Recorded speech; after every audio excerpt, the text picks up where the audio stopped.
Kumtөр долбоорун ишке ашырууда кылмыштуу иш алып барган бул мыйзамсыз жол менен материалдык пайда алуу, ошондой эле артыкчылыктарды берүү максатында Сентера Gold Inc. компаниясынын өкүлдөрү менен жооптуу кызмат тейлеген кызмат адамдарынын ортосунда мыйзамсыз туруктуу коррупциялык байланыш түзүлгөндүгү боюнча иш козголгон.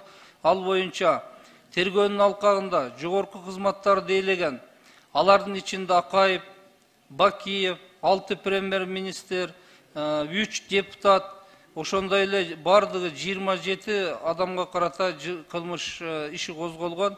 Бүгүнкү күндө 8 адамга карата бул Пирматов, Узакбаев, Батырбеков, Оторбаев, Сарпашев, Жумабеков, Атаджанов, Жунушалиев, Айдаралиевдер соттук кароого иштери жиберилип, айыптуу өкүмдөрү чыкты.